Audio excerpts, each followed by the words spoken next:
It's okay? Okay, okay, Yeah, thank you.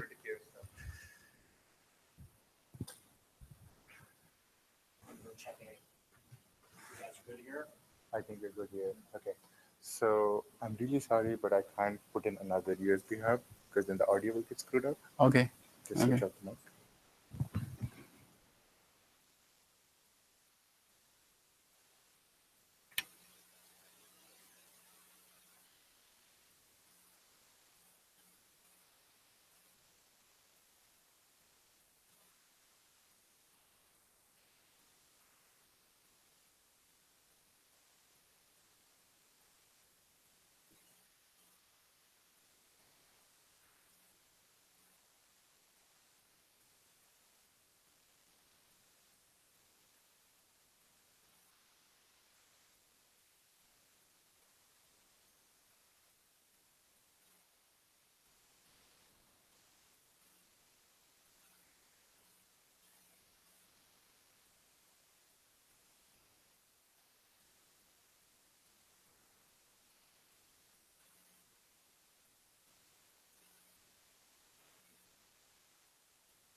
So can you hear me?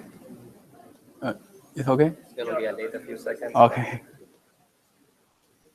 Does it work? So can you hear me? Okay, good. It's gonna be a few seconds. Okay. All right, best of luck. Okay, thank you, thank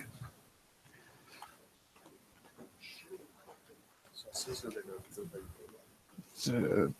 Too big.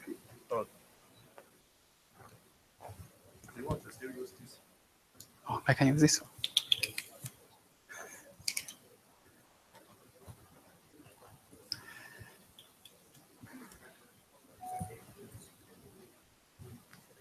So, good morning. So, thank you very much for coming to our tutorial on crowdsourced data management. So, in this tutorial, I and my 4 colleagues will introduce the recent work on crowdsourced data management. I'm Guoliang Li from Tsinghua University, and Yu Dian from Hong Kong University, and Ju from Renmin University, and Jiannan from Simon Fraser University, and Reynolds from Hong Kong University. Next, I will introduce the recent work. First, I will introduce crowdsourced overview, and the next, Yu Dian will introduce quality control, and Jiannan will introduce cost control and latency control. And these 3 techniques are fundamental techniques in crowdsourced data management. And next, Ju will introduce the crowdsourced data management, including crowdsourced database, crowdsourced optimization, and crowdsourced operators. And lastly, Reynolds will introduce the challenge in crowdsourced data management.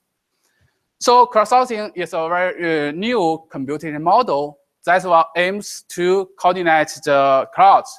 For example, internet users to do micro tasks in order to address the computer hard tasks. For example, eBay aims to categorize their products and build a product taxonomy from the user's point of view. So in this way, they want to ask many questions from the clouds. Here is an example question. For example, eBay aims to select the product category of a product. For example, phone, TV, or movie. And crowdsourcing is different from the traditional human computation. Here, we have a large group of unnamed users. For example, we do not know the users where they are from and who are the users. But in human computation, they focus on a small group of specific users. For example, user study and do some survey.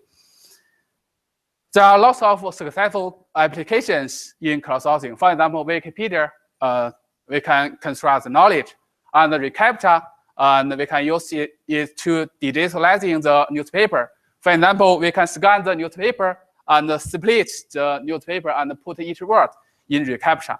And the user do not know this is from newspaper, so they can help to recognize the characters. And for this, is a game-based crowdsourcing. This is constructed by Washington University, and they ask the user to do 3D movies, 3D games, and using the game, they can utilize the human ability to generate the structure of some proteins. And this is a very famous product, and the paper is published in Nature. And the last one, but not least, is APP testing. For example, we have lots of APPs, lots of OS. It's very expensive to test APP at every scenario, so we can use crowdsourcing. There are lots of real public tasks on crowdsourcing platform. These tasks are easy for human, but very hard for computers. For example, sentiment analysis, we want to ask the user to understand the conversation, positive or negative. And for search relevance, and in search engine, and content moderation. For example, given your YouTube movie, whether it's pornographic. And for data collection, data categorization, like eBay, and transcription, we want to turn the image of audio into text. So there are lots of applications. All the applications in the real platform called Flower, there are lots of such tasks. So here is a crowdsourcing space. In the X-axis, there are incentive strategies to attract workers to answer the tasks. For example, we can use money to attract users. We can also design games and some hidden tasks and volunteers. And in the Y-axis is the micro task. For example, the task is very easy, and the user can spend, for example, 1 second to answer each question. For micro task, it's a bit harder. For example, building an APP, it should take hours or days to finish the task. So there are many successful applications. For example, ImageNet is a very famous data set to help the community in vision to recognize the image, to classify the image. So they use crowdsourcing to build a very large data set. It contains millions of images. So in this tutorial, we will focus on money and micro tasks. Here are also many other applications. For example, ESP game.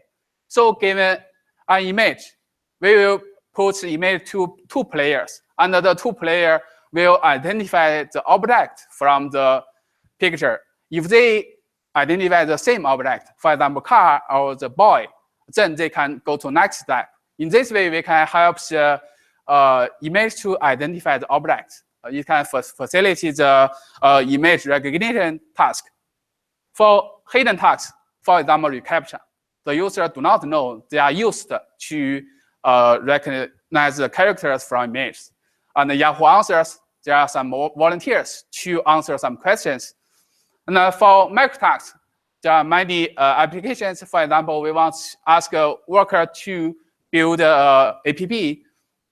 And for example, for it, a game-based application and Google. So if you want to use search engine, you type a query, and then the Google will use your click data to refine the search results, to improve the search results.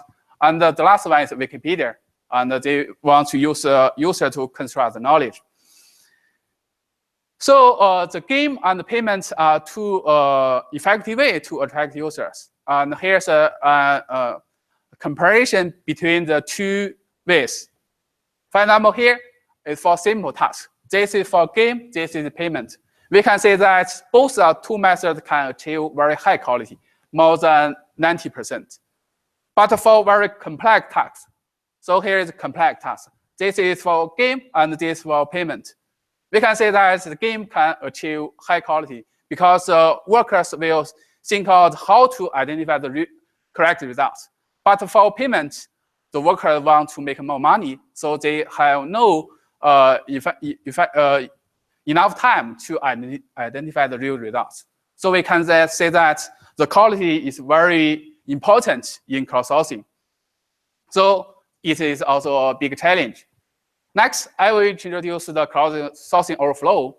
For For example, eBay have some tasks to ask, so we call it requester. So the requester have lots of tasks, and they want publish the task and ask the workers to do task. And here is a crowdsourcing platform. And there are a lot of workers. So a requester have lots of tasks and submit the task to the platform, and the platform publish the task. And the worker will check the platform and identify the interest task, and complete the task and submit the answers. Finally, the requester will collect all the answers from the platform. So the requester will pay the workers to answer their questions.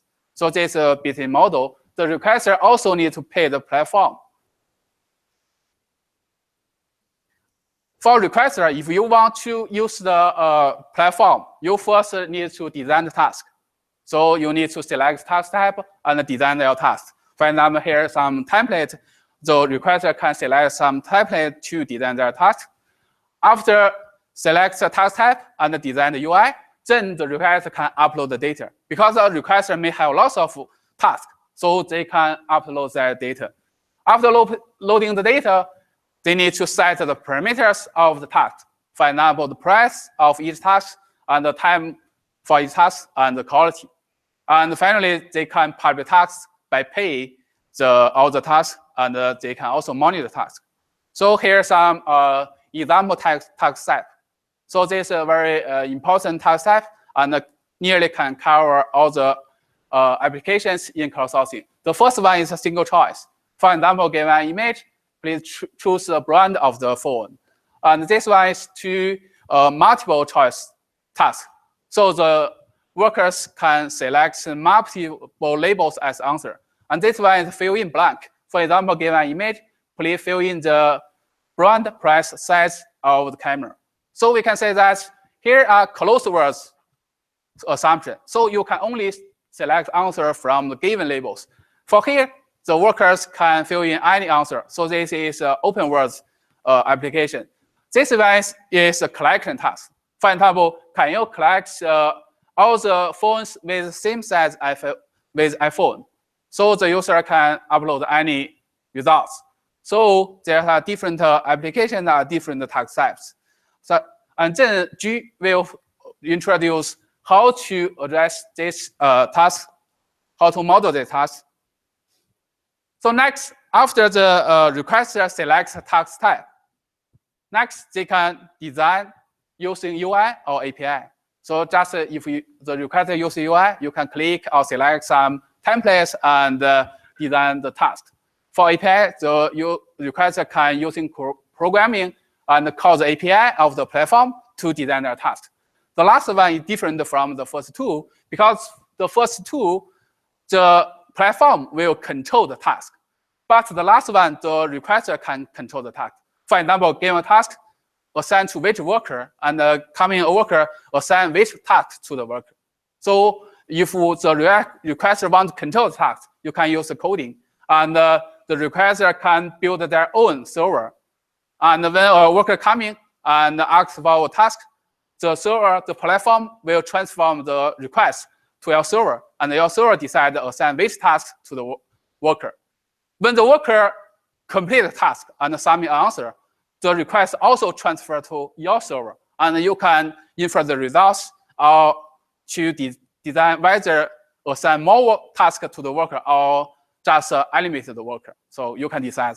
So this also programming can be used in HTML to use to put your program into platform, for example, Amazon. So there are different design types. Next is how to set the parameters of the task. For example, you can set the price, for example, each price, 10 cents or 5 cents. And you can also set the number of assignments for each task. For example, for each task, you can assign 2, 3, 5, or 7 workers, and then you can use a voting-based method to aggregate the answer to get the high-quality results. You can also set the time allowed for each assignment and the expiry time for each assignment. So in many platforms, you can group the task, micro tasks. For example, you can group 5 micro tasks to a hit. In this way, you can pay or set the tax based on the hit. For example, for each hit, you can pay 10 cents. So next one is quality control. So quality control is always very important in crowdsourcing. A big challenge is that given the task, you do not know the ground truth. Because if you know the ground truth, you do not need to ask the crowd. So the ground truth is unknown. So how to evaluate the workers, how to know whether the workers gave the correct results is a challenge. So there are some very simple techniques to estimate the work quality. The first one is qualification test. So the requester needs to label some tasks with ground truth by themselves. And then they have some tasks, for example, 10 or 50 tasks with ground truth. And then use the ground truth, they can do a test, just like a quiz. For example, before the worker answer your normal task, they need to first answer the qualification test. If the worker have high quality, for example, more than 80%, okay, they can answer your normal task. Otherwise, the worker can be eliminated. But for qualification test, the requester doesn't need to pay the workers. So many workers won't want to answer the qualification test, so they will ignore your task. So to address this problem, the requester can also using hidden task. The difference is that the requester can mix the task with ground truth into your normal task. In this way, workers do not know which are text tasks, which are normal tasks. In this way, the requester need to pay the hidden task for the workers. But they can use the hidden task to evaluate the work quality. And if the worker have low quality on the hidden task, okay, the requester can eliminate the workers and do not ask the worker answer again for their questions. And the next one is worker selection. So the platform also has a reputation for each worker based on the feedback from requester. For example, if you are a requester, you can rate or give a reputation for the workers. And then the platform can have some quality on the workers. And then for another requester, you can select high quality workers. For example, more than 90%, you can only publish tags for such workers. So the requester can also select the workers. So after setting the task, the requester needs to prepay all your tasks. The prepay includes the cost for workers. For example, each price of each task and times the number of tasks is the cost for the workers. And the cost for the platform, usually the 5% of the cost for workers and the cost for your hidden task. After prepay, the task will be published in the crowdsourcing platform, and then the requester can monitor all of your tasks. For example, how many are completed and how many workers answer your questions. So this is the overview for the requester. For the worker, it's simple. So the worker can only select some tasks and answer the task and submit the answers. But the workers are not free, so the requester needs to pay. So if you have a million of questions, it's very expensive. And the workers are not Oracle, so they will make some errors. And there are also some malicious workers. So we need to control the quality. And the workers are dynamic. It's hard to predict when the work coming and which workers coming. So we also need to control the latency. So the three factors are important, and there are many studies on how to optimizing cost, latency, and quality. So next, I will introduce some platform in crowdsourcing. For example, the famous one is Ambient Mechanical Turk, or AMT. So there are some requester interface and the workers, and the requester can generate some hits. So there are more than 500,000 workers from nearly 200 countries will work on your task. So there are many workers and many tasks on the platform. And another one is called Flower. So it has a similar strategy with the AMT. So here's a table to compare the difference between the two platforms. So both the two platforms can support the UI and API design. But for coding, so for Cloudflower, you can't control your tasks. You can only use UI and API. But for AMT, you can control your tasks. So if you want to control your tasks and decide which tasks to assign to which workers, you can use AMT. And both the two platforms can support the qualifying test. For AMT, you can't use a hidden test for UI and API. But if you use coding, you can, because you can control all your tasks. For Cloudflower, you can upload your hidden text and the qualifying test, just like you uploading data. And for worker selection, both the platform can support the worker selection. For task type, you can design any task. So here is a statistic of the AMT task. For example, we can say that in each day, there are more than million of tasks published in the platform. And there are nearly 1 million tasks will be finished or complete on the platform. So there are lots of tasks and a lot of workers working on tasks. And there are also other crowdsourcing platforms. For example, for micro tasks, there are Upwork, just like building an app and some design a logo for your system.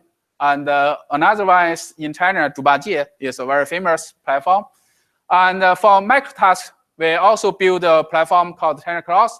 It covers all the features of AMT and Cloudflower. And it also has iOS and Android versions. So you can using mobile phones to finish your tasks and also have mobile phone features, for example, spatial. So in crowdsourcing, there are 3 challenges. The first one is cloud is not free. So we need to reduce the monetary cost. Cloud may retain the incorrect answers. We need to control the quality and the latency, how to control the latency. More importantly, there are trade-offs between the 3 factors.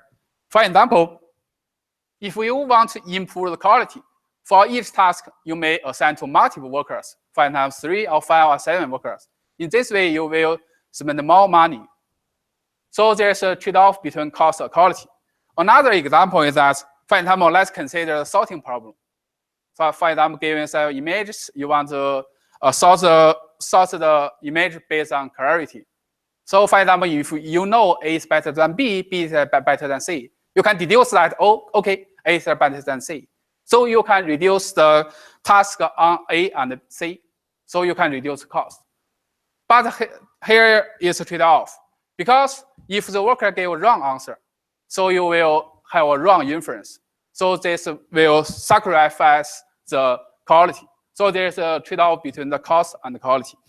Another trade-off between the cost and the latency is that, for example, if you want to control cost, so you need to wait the results on A and B and C. Then you can infer the results between A and C. So they will sacrifice the latency. So there's a trade-off between them. So later, Jianan will introduce more details on the optimization about the 3 factors. So next question is that how crowdsourcing can benefit our database community and how our database community can benefit the crowdsourcing. So we want to build a crowdsourced database.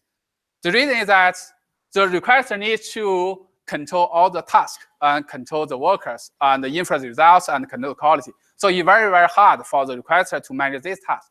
So if we can design database, okay, we can help the requester to manage the task, manage the worker, and infer the results, get high quality results, and control the cost. So it's a very effective way to encapsulate the complexity of the interacting with the cloud. So we can build a database to help the requester. The crowdsourcing can also benefit the database. For example, for many operations, for example, anti-resolution, it's very hard for the computer to give the correct answer for anti-resolution. So we can use the crowdsourcing to make a database more powerful. There are lots of other questions that database is very hard to address, but the crowdsourcing can help us to address. So later, Fanju will introduce more details on how to design database and how to design crowdsourcing database and how cross-sourcing can benefit a database, and how to design the interface for cross-source database, and how to design the operators, and how to make the optimizations. So here is a tutorial outline. So later, UDM will introduce quality control, and the next will introduce cost control, latency control, and the database issues, and the database operators. We also make a survey on the publications in cross-sourcing. So we can say that from 2011, the first paper is published in our database conference on cross-sourcing. And from 2013, in each year, we have more than 10 papers on this topic. So the topic is still very hot in our database community. And in terms of the subproblem, for example, how to control the quality, how to control cost, and how to do crowdsourced-based operations is also very hot, and control latency and the system, and other applications, for example, crowdsourcing mining and spatial crowdsourcing. There are lots of study on each problem. So next, I will introduce the difference between our tutorial and with existing tutorial. So we focus on the quality, cost, latency control. And we also introduce how to design a crowdsourced database, how to benefit the database using crowdsourcing, and how crowdsourcing to help the crowdsourcing requester, platform, workers to easily to use the crowdsourcing. So this is an overview of the tutorial. Next, UDM will introduce the first challenge, quality control. Thank you.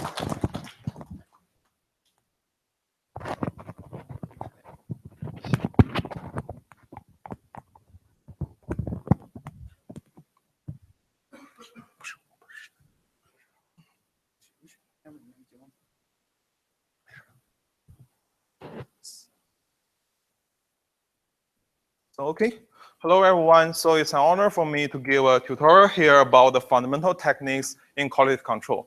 So I'm Yudian, and I will graduate this year as a PhD from the University of Hong Kong. So let's start by introducing the motivation of quality control. So why we need quality control? You know that there are huge amount of cross-source data generated every day. So as can be shown from the statistics of Amazon Mechanical Turk, there are over 500,000 workers that are working on over 1 million tasks every day. So this is a huge number. So among this huge amount of cross-source data, there are inevitable noise and errors in it, because the workers may make errors and some workers are just spammers. So our goal is to obtain reliable information in the cross-source data. So let's review a little bit of the cross-sourcing workflow. So there are two important roles in the cross-sourcing workflow. One is called requester, who will deploy the tasks and budget on the cross-sourcing platform. And the other important role is called workers, who will come to the cross-sourcing platform to interact with the cross-sourcing platform.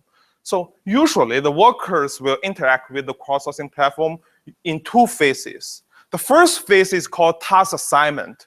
That is, when a worker comes to the cross-sourcing platform, the platform will select a set of tasks and assign to the worker. So this is called task assignment.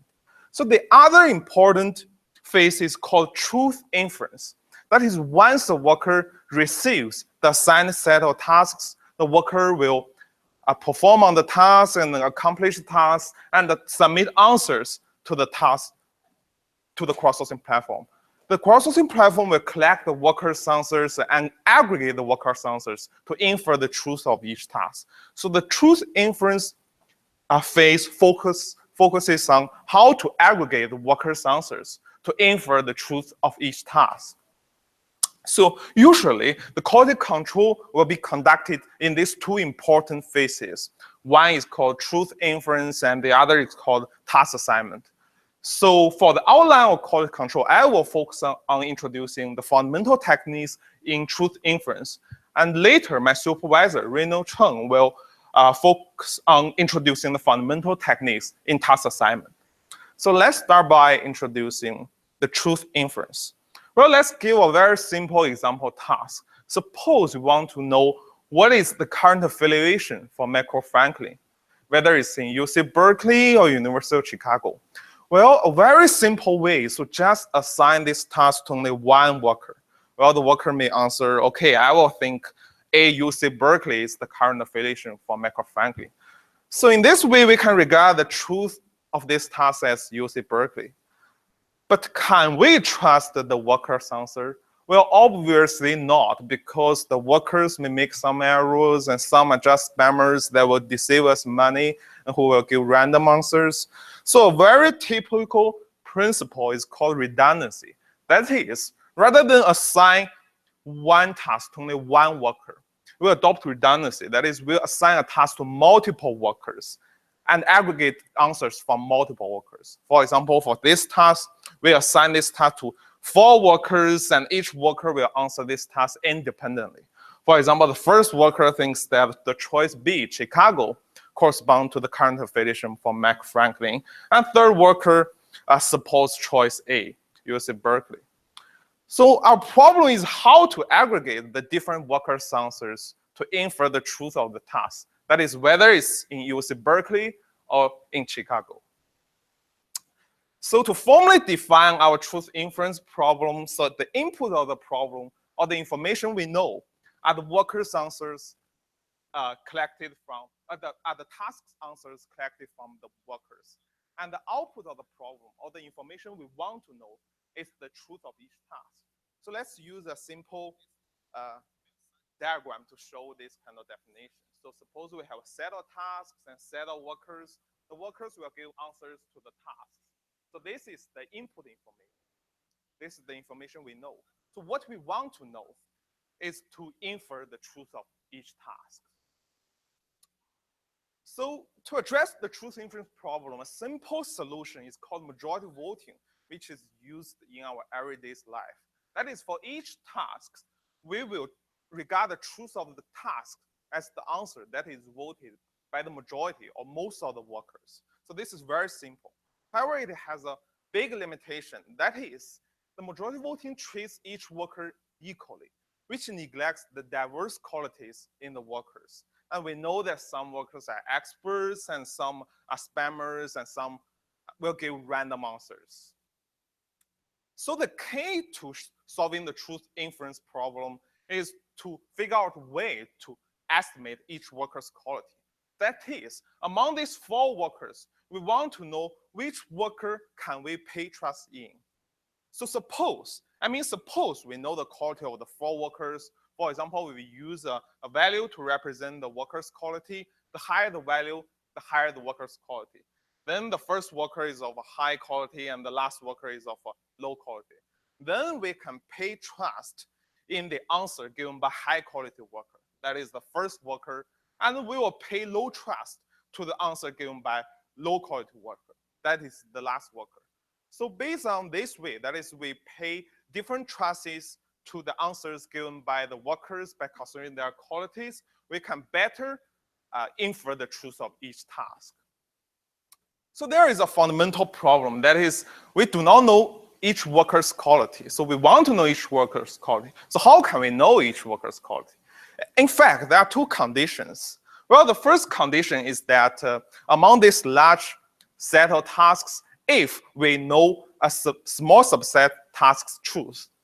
For example, we may refer to the experts to help us label a small set of tasks truth. So this is the first condition, that we know some extra information. We know a small set of tasks truth. Well, a typical way or a typical assumption is the second condition. That is, we do not know any extra information. So we do not know any ground truth. So obviously, in the first condition, we know some extra information. We can leverage them to estimate each worker's quality.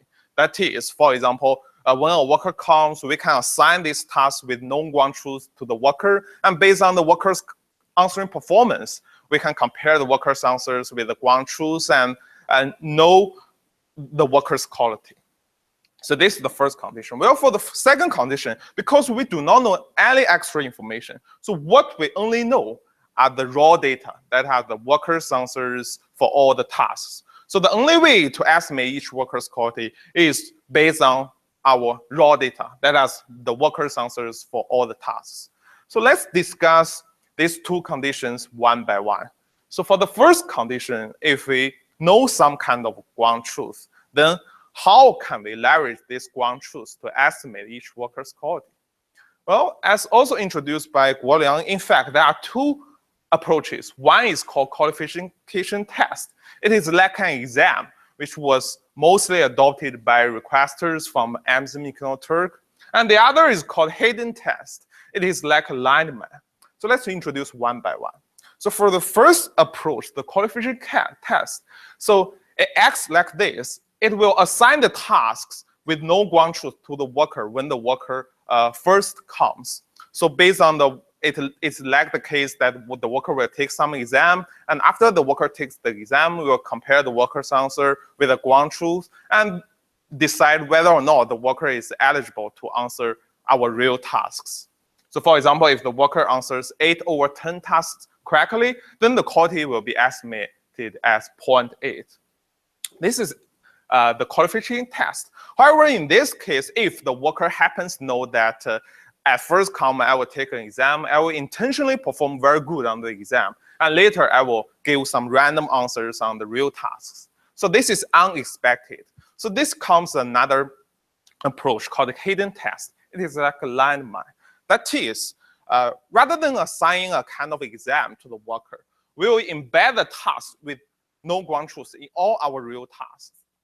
For example, each time, suppose we assign to the worker 10 tasks, then among these 10 tasks, 9 tasks are our real tasks. That is, are the tasks we do not know the ground truth. And only 1 task is the task with no ground truth. So in this way, the worker has no idea of knowing which task is the task with no ground truth by us.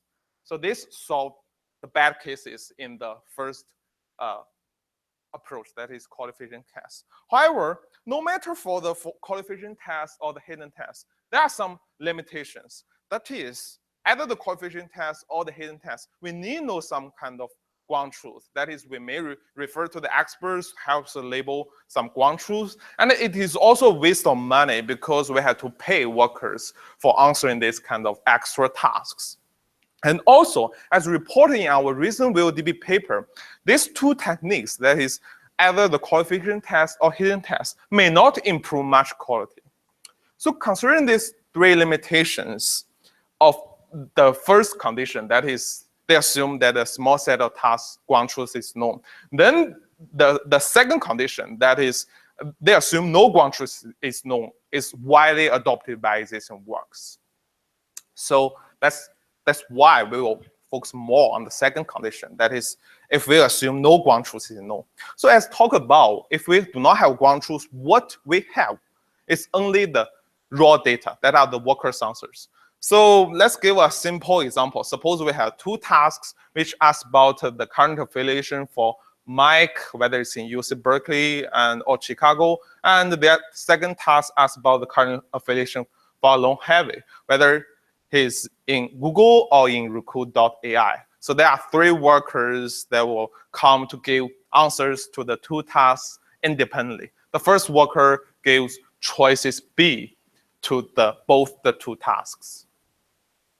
And then how can we use the raw data to infer each worker's quality? Well, we make a survey on many existing works. We found that they adopt a unified framework to address the problem.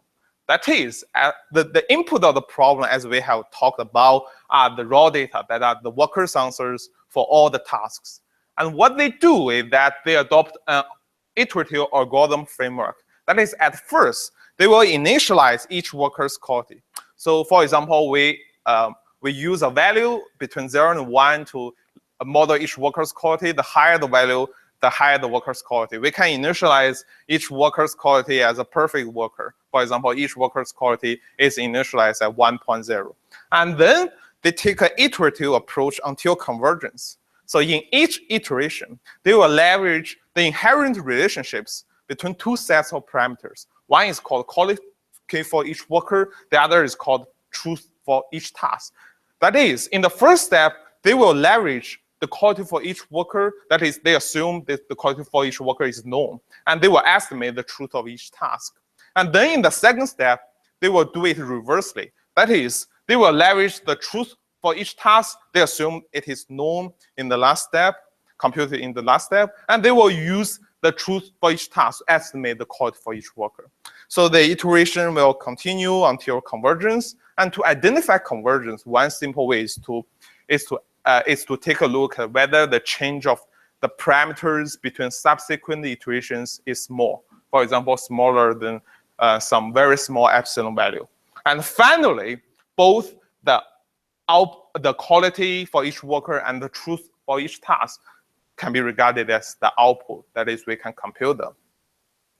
So in this kind of unified framework, we know that the core of the framework is the inherent relations. There are two inherent relations. So the problem is how to make them into practice. Now let's give some simple examples of how to apply them into practice. For example, for the first inherent relationship, that is, we want to, so based on the quality for each worker, we want to compute the truth for each task. So in this case, suppose we initialize each worker's quality as 1.0 as discussed.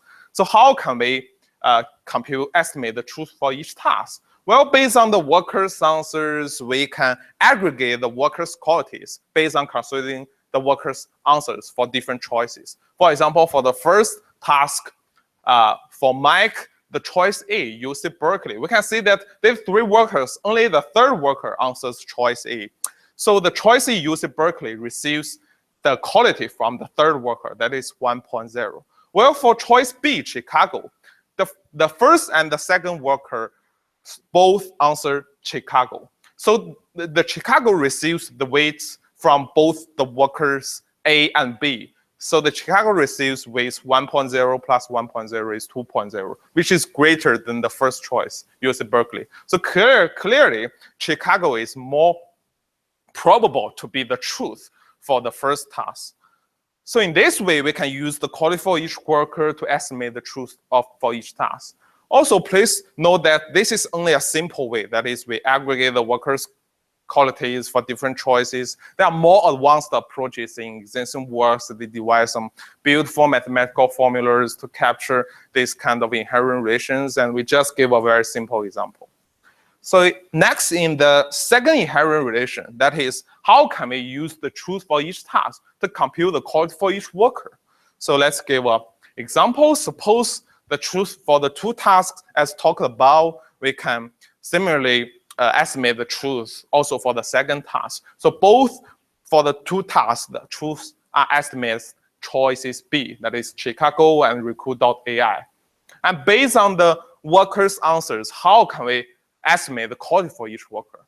Well, what we do is that we take a look at the proportion of the tasks that each worker answers correctly. For example, for the first worker, it answers both 2 tasks correctly because we know the truth, we know the answers, so we know the proportion. Then the first worker will be computed as quality 1.0. Well, for the second worker, we know that she only answers the first task correctly. So the quality will be estimated as 0.5. So in this way, we can use the truth for each task to estimate the quality for each worker. So also please note that this is a very simple way. That is, we just count the proportion of the answers that each worker answers correctly. And in existing works, they also have more advanced approaches. So this is just for a simple illustration. And having a talk about the unified framework, and the core of the unified framework is the inherent relations, and we talk about how to apply those 2 inherent relations into practice. Now we take a look at the existing works. I know that there are a lot of existing works. The most classic method is called David and Skin method, which was proposed around 30 years ago. And there are some recent methods from different communities, from the database, data mining, and machine learning. So there are over 20 existing works that try to solve the truth inference problem. And we have summarized that all of them adopt the unified framework. But clearly, they should have some differences. So we make a summarization of the differences in existing works, and we take we take two perspectives. One is from the perspective of task. That is, they focus on different task types and task models. Well, for task types, they are interested in what type of tasks they focus on, whether it's single label tasks or etc. And for task models, they are interested in how to model each task.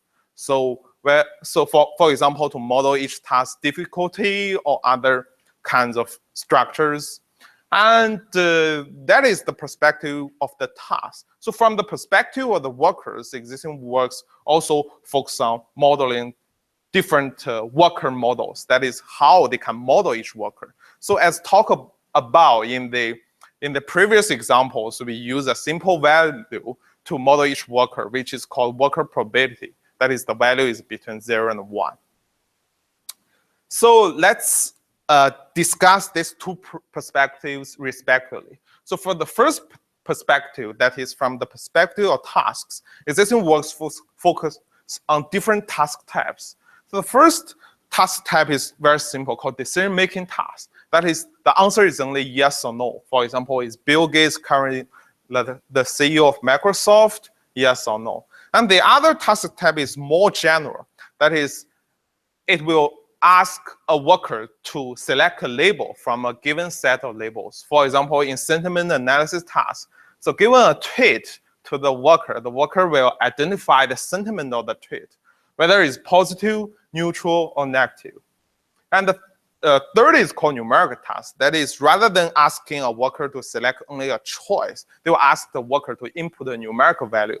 For example, they're interested in knowing what is the height for Mount Everest. Then the worker will input a meter.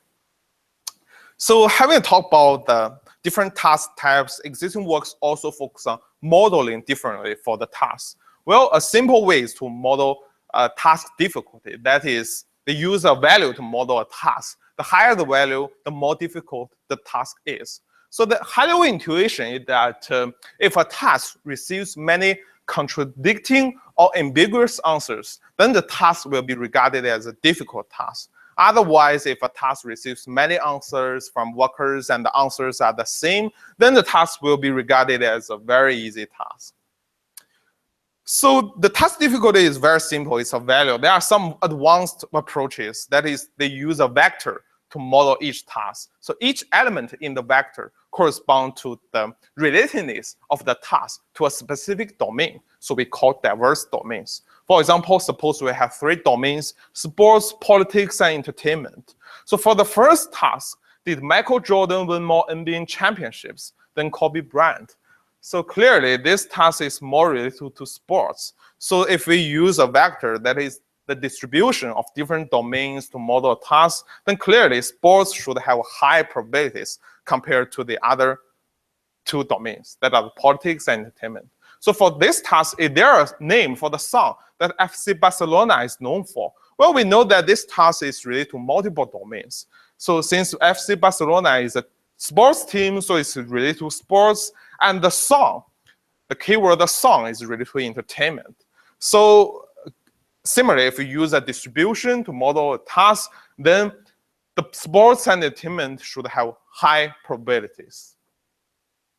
And to continue our discussion on diverse domains, how can we obtain each task model? Well, there are different approaches. One is to use machine learning approaches. For example, we can use LD or Twitter LD. Twitter LD focuses on the short text. Those are the topic models. So the high-level intuition is that they will take a large corpus of text or documents from the internet, and they will model some distributions of different parameters, and they will develop a generative model to give a kind of probabilistic graphical model and iteratively to infer the hidden domains and the different parameters. So when a new text comes, they will use the hidden domains and parameters to infer the relatedness of the new text to different hidden domains. So we know that the machine learning approaches focus on exploiting the hidden domains. Well, there are some existing approaches that focus on exploiting the explicit domains. That is, we call from knowledge bases. For example, they use entity linking, which maps entities to knowledge bases. So for this task, did Michael Jordan win more NBA championships than Kobe Bryant? Then 3 entities can be spotted: the Michael Jordan, NBA championships, and Kobe Bryant. So they can be mapped to the knowledge bases. So the knowledge base, for example, Yago, Freebase, or Wikipedia, they have well calibrations of different granularities of different domains, and most of them are cleaned by humans. So it's very clean. So these are how the diverse domains in the task. So having talked about from the perspective of the tasks, we talk about different task types and task models. Now we move to the discussion from the perspective of the workers. That existing works focus on modeling different worker models. So the first is called worker probability, which is a value between 0 and 1. So we have introduced above. So it indicates the probability that the worker answers the task correctly. For example, if a worker answers 8 over 10 tasks correctly, then the worker's quality will be computed as 0.8. Well, there are some more advanced approaches. For example, rather than a simple worker probability, they will use a confidence interval to model. That is another parameter, epsilon, together with the worker probability to model the confidence interval. So the intuition is that epsilon is related to the number of tasks answered. And the more tasks collected, the smaller epsilon or the confidence interval is. So let's suppose we have 2 workers. The first worker answers 8 over 10 tasks correctly. And the second worker answers 40 over 50 tasks correctly. Then for the both 2 workers, their worker probability are both 0.8. However, clearly the second worker should have a smaller confidence interval. That is, the epsilon is smaller because the second worker answers more tasks. That is 50 tasks compared to the first worker who only answers 10 tasks. So in this way, we can consider the number of answers or the number of tasks the worker has performed and to derive the epsilon together with the worker probability to form the confidence interval. And different from the worker probability or the confidence interval, existing approach model more complicated for a worker. That is a matrix. We call it confusion matrix.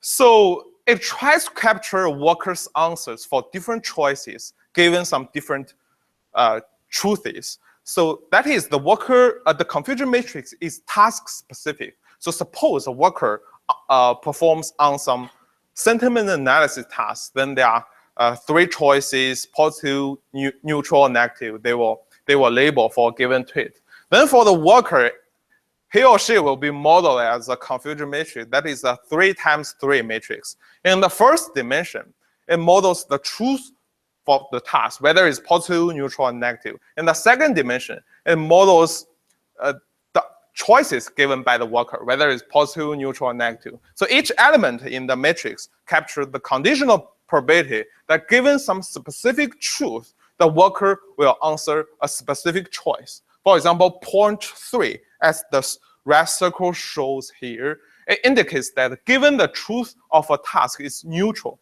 the probability that the worker answers positive is 0.3.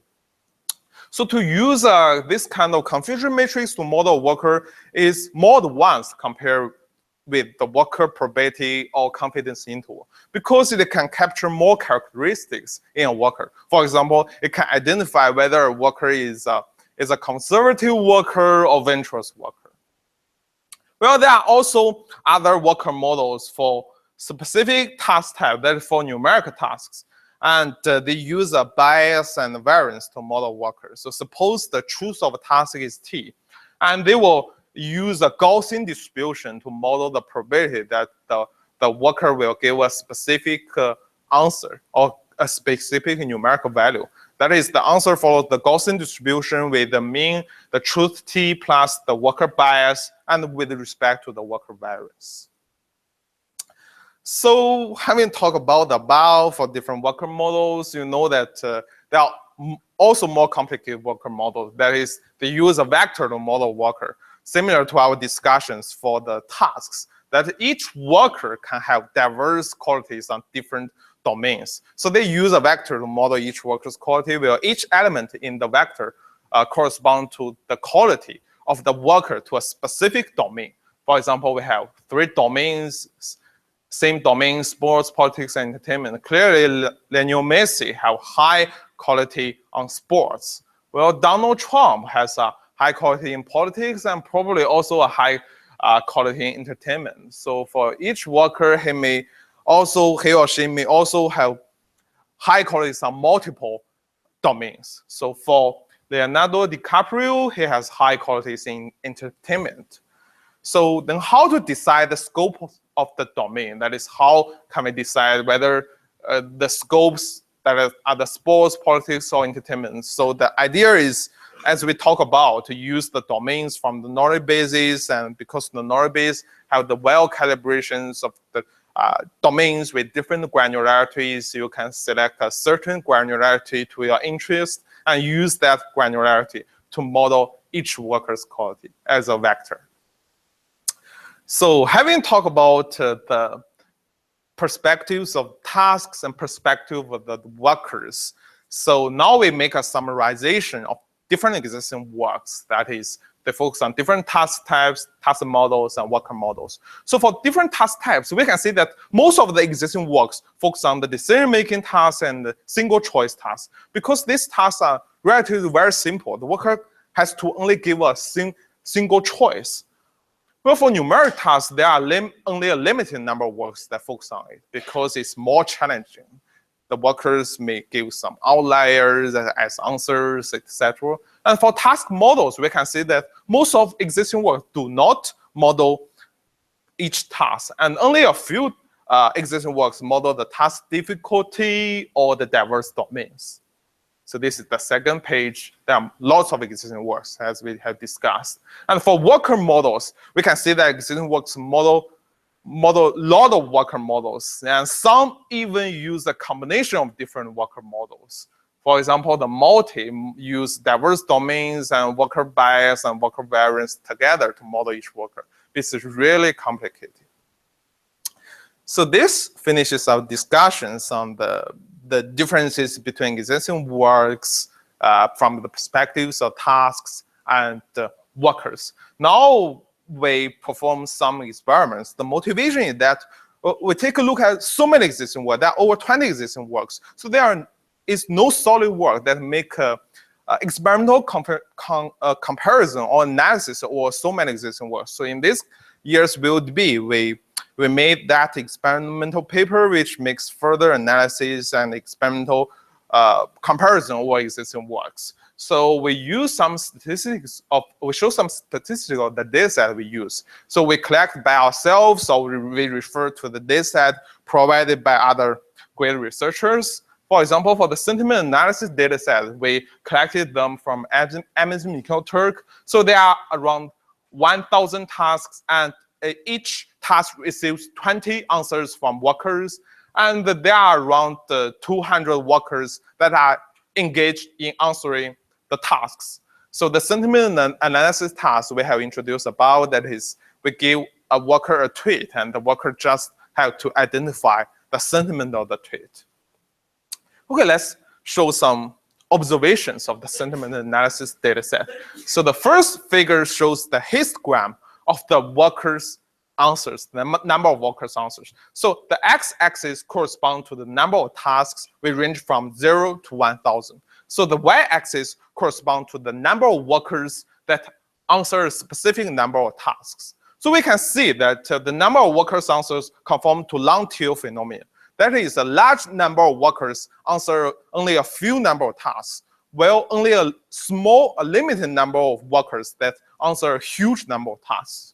So this long tail phenomenon was also observed and leveraged by a recent BuildB work. The Hello intuition shares a lot of similarity between the confidence interval, as we talk about. That is, they assume that the workers' probability, the workers' quality computed for the workers who answer a large number of tasks is more confident compared to the worker probability computed for the worker who answer only a small number of tasks. So they leverage this kind of long tail phenomenon to assign different weights to the workers' answers based on considering how many answers or tasks the worker has performed on.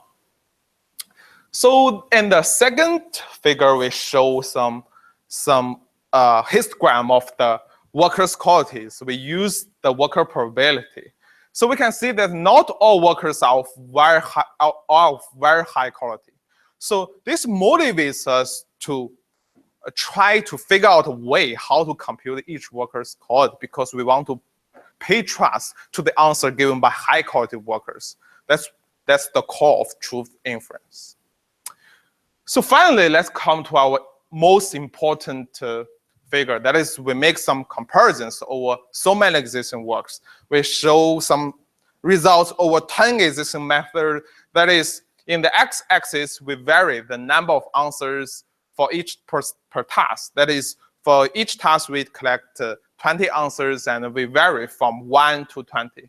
So the y-axis shows the accuracy of different methods. So the graph is plotted based on considering, for example, we use each task to collect 5 answers, and this is the raw data. We use different existing methods to run their truth inference algorithms on this raw data, and they will estimate the truth of each task. And we know the ground truth of each task. So we compare their estimate truth for each task with the ground truth of each task, and we compute the accuracy. So clearly, the higher the accuracy, the better the method is. So we have some observation. The first is that we can see that nearly all existing methods, the quality increases with the number of answers. So this is very intuitive, because as we collect more answers, we are more confident in inferring the truth for each task. Well, the second is that the quality improvement is significant with few answers, and is marginal with more answers. Well, we can see that if we take a look from the point that x equals 10, that is, each task collects 10 answers. And if we take a look at the range from 1 to 10, that is, when each task collects from 1 answer to 10 answers, we can see there is a huge improvement in quality of all this existing method. But when we collected more answers, that is, from the range from 10 to 20, we can see the quality improvement is very marginal. So this explains the second observation. So the third observation is that we can see that most methods are very similar in quality, except for majority voting, which is in pink color. Because as we discussed about, majority voting fails to estimate each worker's quality. It fails to exploit the different characteristics in workers. That's why it fails in the performance. So we have done more experiments on more data set. On the dataset dark and dataset product, we can see that for some dataset, for example, dataset dark, there is some divergence between different methods. We can see that on dataset dark, one set of methods outperform clearly compared to the other sets of methods. So this motivates us to think a very important question, that which method is the best? Well, unfortunately, and not surprisingly, we found that there is no best method.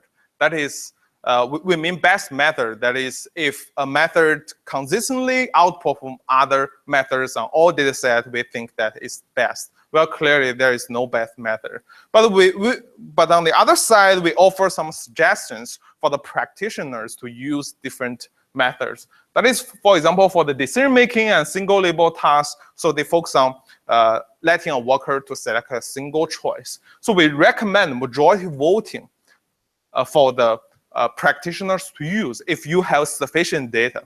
We mean sufficient data is, for example, if each task you collect more than 20 answers, then we think it's sufficient. We suggest majority voting because it's very simple to implement. And we also suggest dividend scheme, the most classic method, which was proposed 30 years ago, if limited data is given. So suppose you do not have so many data, so which method can I use? You use dividend scheme because we found it is really robust in practice. Well, also if you want to play with more advanced techniques, we suggest to use minimax and multi, because as we talk about they use different combinations of worker models and task models. They derive very beautiful mathematical formulas. And if you want to learn more about the deep techniques, you can refer to the papers of those methods. Well, for numerical tasks, well, unfortunately, and also surprisingly, we find that mean is the most robust method. We talk about mean, that is, for each task, we compute the mean. We will compute the truth as a mean from different workers, because the workers will give numerical value to the task. So it is very simple. Why it is robust? Well, probably because as we have talked about, there are not so many existing works that focus on numerical tasks. So, and not so many public data set that is large in size. So we use a data set that is relatively large in size for numerical tasks. So we found that mean is very robust. And also, if you want to play with more techniques, we recommend a method called PM, which was proposed by recent SIGMOD work. So finally, let's talk about some takeaways for truth inference. We know that the key to inferring the truth is to compute each worker's quality, and we talk about two conditions. The first is that if some truth is known, then we can use the qualification test or the hidden test. And if no truth is known, so we talk about some unified framework that leverage the relationships between the quality for each worker and truth for each task. So we have also discussed the differences in existing works that they focus on different task types, task models, and worker models. So okay, this finishes the discussion of the truth inference. Now I will hand it to my supervisor, Reynold, who will talk about the fundamental techniques in task assignment. Okay.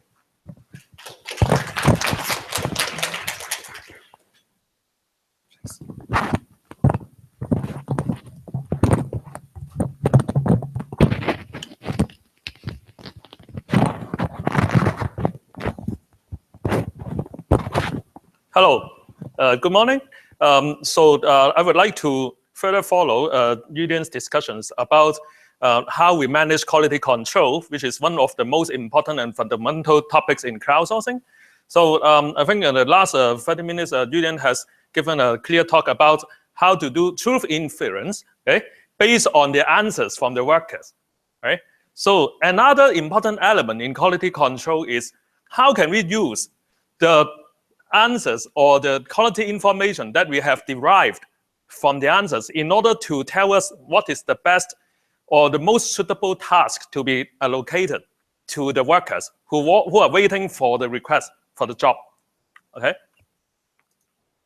So recall that, okay, in Golang and Yudian's discussions, okay, typically platforms such as Amazon, Mechanical Turk, or Cloudflowers, they have the facility to do task assignment, okay? And we call this sometimes we call it external HIT or human intelligence task. Okay? So, and we call that, okay, in our general picture, okay, so there are two kinds of people. So the first kind of people is the requester. Okay? This requester has some jobs in hand, wants to give them to the workers, but at the same time, they are working with limited budget. Okay? They don't have a lot of money to give to the workers.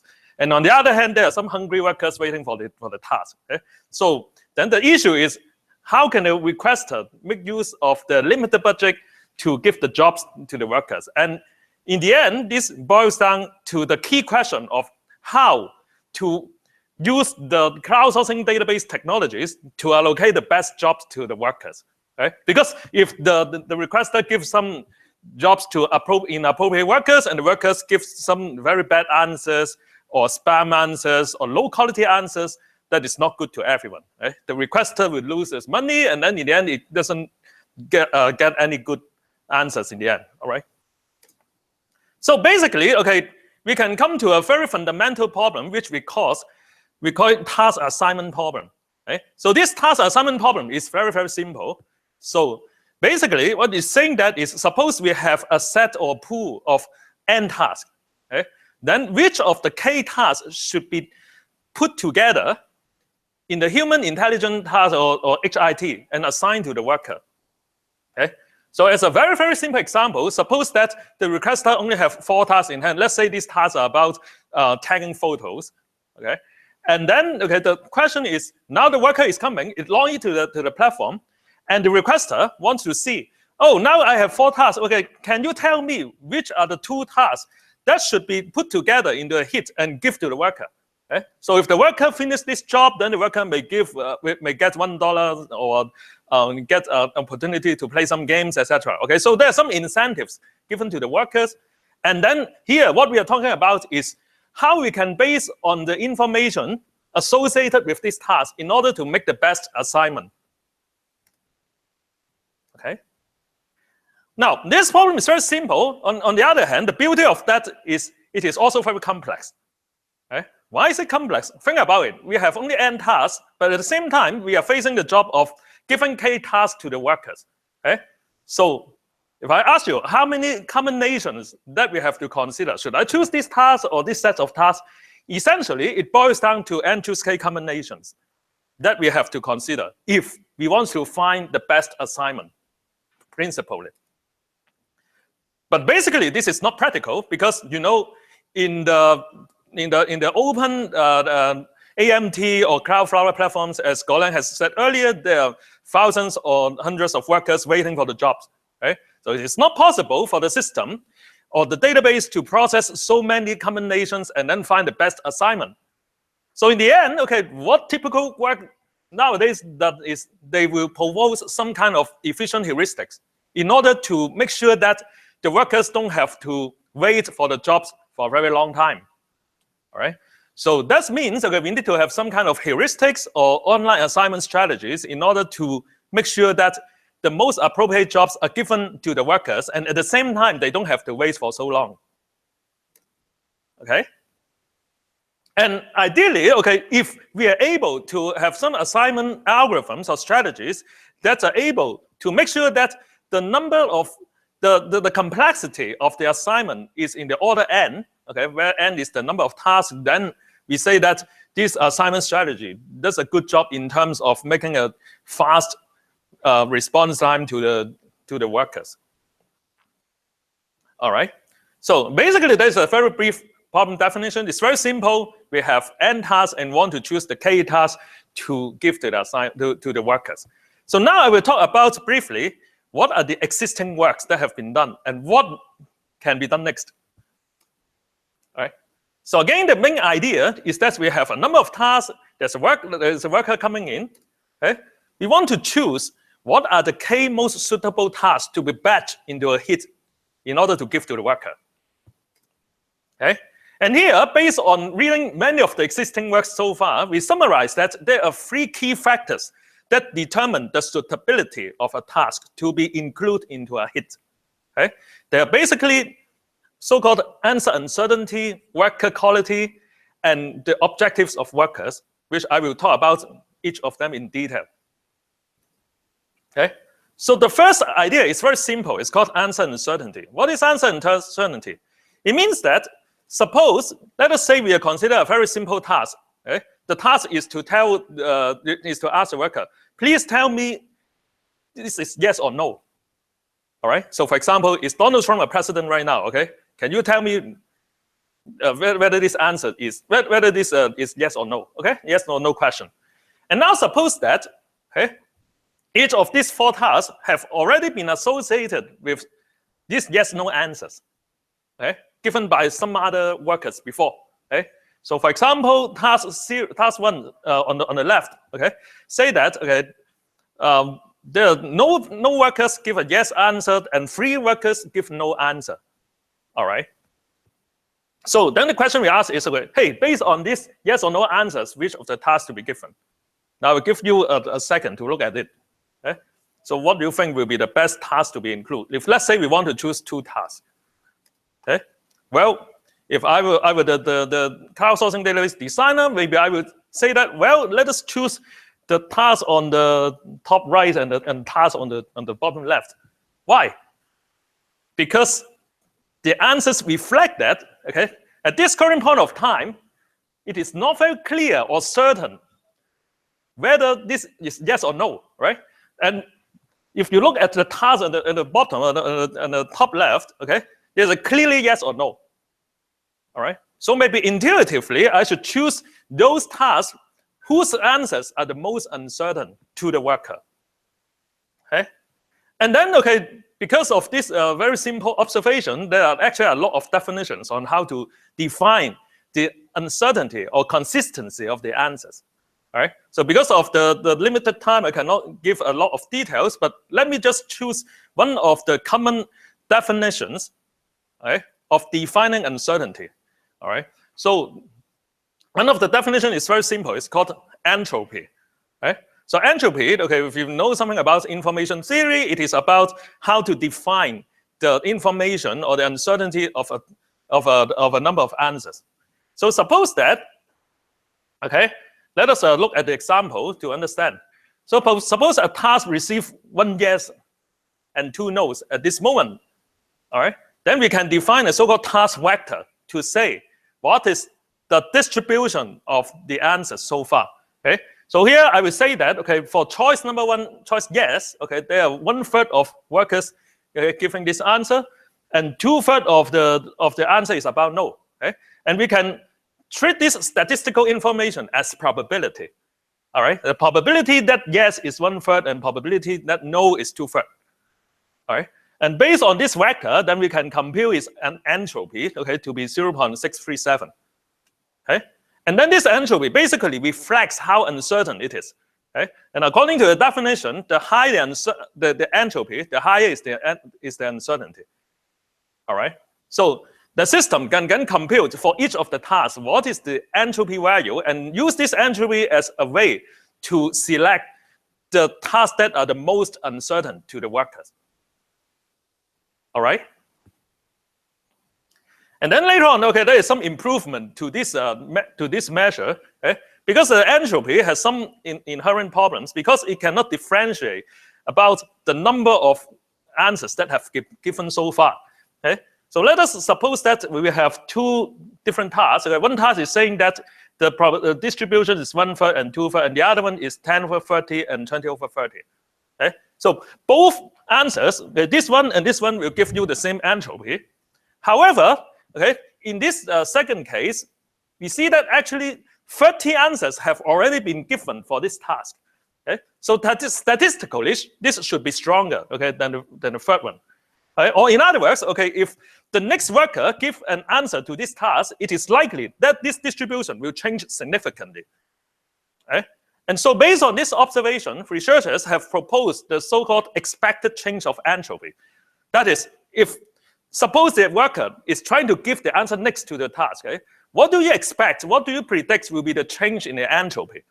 If the change is very high, okay, then that means maybe so far this is not a very good moment to use the entropy itself to determine the quality of the task and in order to make it to the worker. Okay? So basically this expected change of entropy just makes use of the statistical significance of the answers given to the task so far. Okay? All right, factor number 2, worker quality. Now, Yudian has already given a very good background about worker quality. So basically, here the job is now made very simple. You just make use of the worker quality to determine whether this guy or lady is good for the current job so far. Right? So if this guy has a very low quality, let's just don't give this job to him or her. All right. So here I use a more advanced example based on our recent research, which is based on the model which can represent or model a task, okay, as a distribution of domain vectors. Okay, so if you recall, okay, in the talk 30 minutes ago, okay, we can actually use knowledge base as a tool to quantify the representation or the modeling of each task. Okay, so here let's say okay, there are 3 domains, okay, that are related to this task, okay, about sports, entertainment, and politics. All right, and then now I also suppose that I learned something about the worker's background. Okay, so this domain vector basically is a description of the background of the knowledge of the workers in terms of its performance in different domains.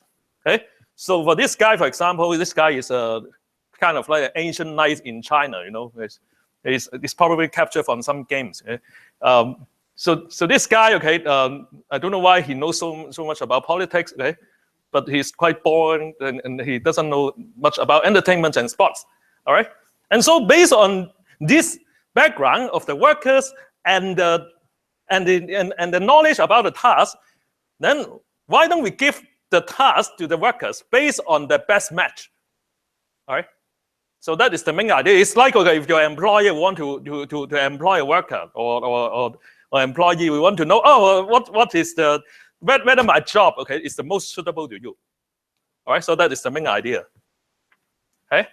And there are already recent works doing this, but I think there is a good, there is still a good area to play with. Okay, whether this is a model is very accurate or there are better models than this. Okay, or for example, whether there are some relationships between the domains that can be further explored in order to make this model more accurate. Okay, and the final objective, okay, is so-called the objectives of requesters. That is based on the need of the requester. Okay. So far we have talked about how crowdsourcing can be done to collect the most accurate answers. But we should also think about, hey, whether these answers collected are really good for the requester's need or objectives. So what do we mean by this? So in fact, you know, okay, as a unit, and Golang has given a very excellent job in talking about different types of tasks. All right? And in fact, for different types of tasks or applications, there are different ways to quantify their quality. So for example, sentiment analysis means that suppose I give you a text message, the task is about giving your feeling about your text message. Okay? Is this message a positive comment about restaurant or neutral? Is it negative? This is called sentiment analysis. Okay? And for this kind of application, the accuracy measure is the best one. Okay? Now, on the other hand, for another kind of a totally different applications, which we call entity resolution, the idea is that we have a bunch of items and we want to ask the workers to help us to group these items together, okay? Or to find duplicates and try to remove these duplicates. For example, we can ask the workers to give the task about, oh, do you know that whether iPad is the same as iPad 3rd generation? All right. So this kind of task is called entity resolution. And for this kind of application, okay, in fact, the measure that is used to measure the quality is totally different. It's called F-score. Okay, so I'm not going to give F-score in detail, but basically, F-score is the most suitable way to measure the quality of entity resolution. Okay, and then based on this objective, it would be better for us to understand what the requester wants in his mind. Okay? And then we use this information to try to collect the answers from the workers and form the so-called distribution matrix. So this distribution matrix basically is a description of how good the worker is doing in terms of the objectives of the workers. Okay? So would the workers, if he is allowed to do this work, okay, will he be able to improve the F-score or improve the accuracy measure? Okay? And so the main idea is to try to compose an HIT based on this number of tasks that would be able to maximize the improvement in terms of the objectives that are the most relevant to the requester's objective. Okay. So for example, if we choose these two tasks and give to this Chinese nice, okay, then the improvement will be 9% in terms of F-score. And if we choose another set of tasks, then the improvement is 6%. So then we should choose these two tasks to maximize the improvement in terms of the accuracy measure with respect to the particular type of crowdsourcing applications. All right. And in fact, okay, there are many other kinds of objectives, so not just the accuracy measures, but for example, one can say that I want to make sure that after I do this task assignment, each task should have an entropy of at least 0.6. Okay, so the requester give a parameter. Okay, I want to make sure that the entropy has to be at least 0.6. Okay, or I can also say that the total worker quality of the task should be more than 2.0. Okay, so the requester gives them some numbers or parameters on making sure that the worker quality after the task assignment has reached a certain threshold. Okay. And recently, okay, there is also the idea of the so-called utility. So basically, utility is say that if I know the worker quality, then I can derive the utility of the worker. So whether the worker is useful for this task intuitively. Okay? And the idea is to assign a task in order to maximize the utility. Okay? And as I said before, this is a very brief discussion, so we are not able to go through each of the great works in detail. So now we just tell you, okay, that basically many of these works, for the task assignment purpose, can be grouped into 3 kinds of factors, namely answer uncertainty, worker model or worker quality, and requesters objectives. All right? And so if you ask me which one is the best, okay, the answer is, at this point, it's not very clear because you see it is a very crowded field, okay? But then at the same time, you see that, okay, if I want to select for the particular task to do, okay, some of the works are more relevant than the others. Okay? So I think the next work probably is to have more systematic and comprehensive experimental evaluations and comparison on each of these methods, on their suitability and a better way of assigning the task to the workers. All right? So to summarize, okay, for task assignment, okay, the problem is inherently complex because of its combinatorial nature, but on the other hand, it's possible to design online and fast heuristics. So here we summarize the 3 factors for giving the most suitable task to workers based on their answer uncertainty, worker quality, and requesters objectives. All right? And if you're interested in this area here, we also provide some links to you, okay, which can be found in our tutorial slides about the public crowdsourcing data sets, improved implementations of truth inference as well as task assignment. Okay? So, and these are the references.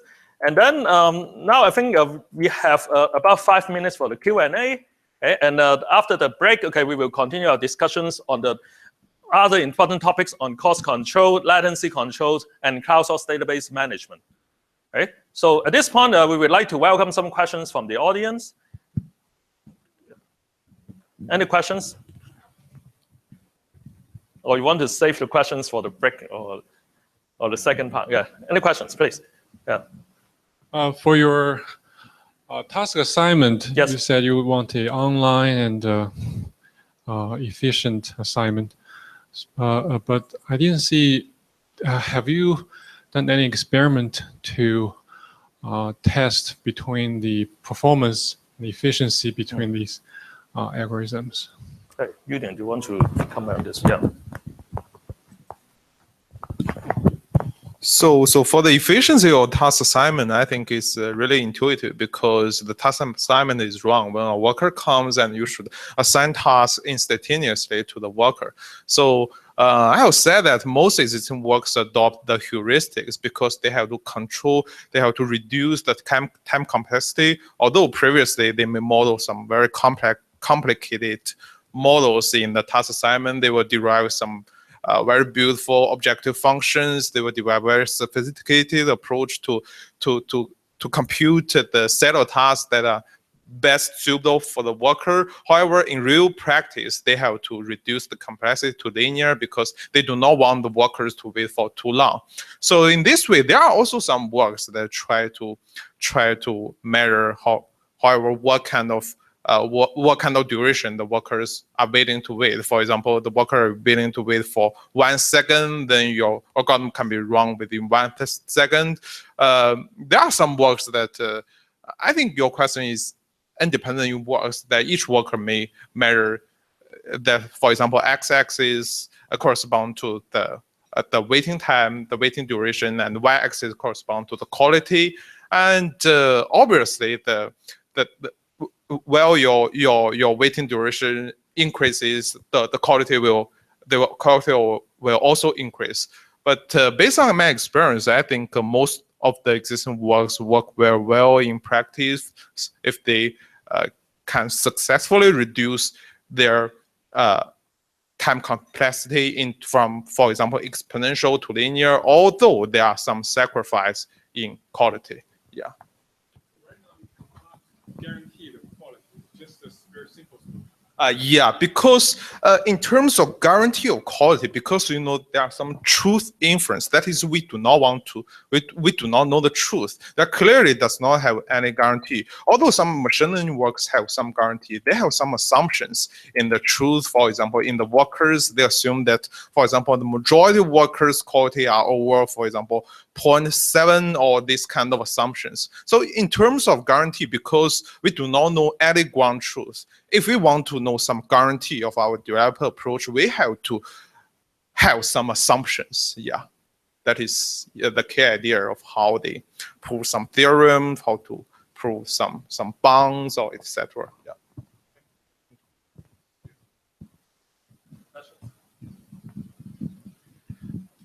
Do you know if there are works or platforms that adjust the worker reward based on the quality of the worker, actually? Does it make sense? Or does it work?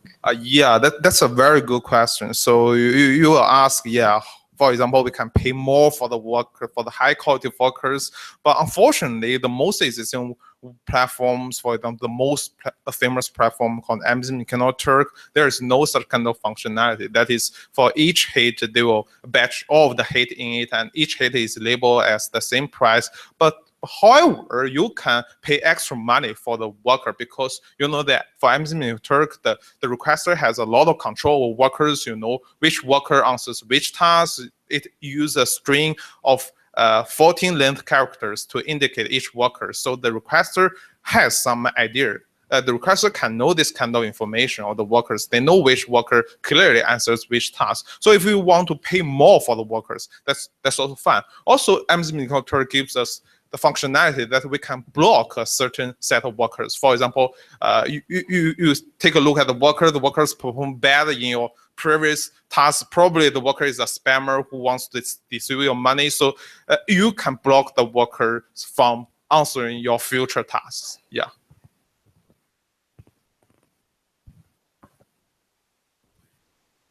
Questions? Any other questions? So if not, then I think that we have a short break for 30 minutes, right? Please come back 10:30. Yeah, please. Hope to see you again in the second part. Okay. 哦，你来了。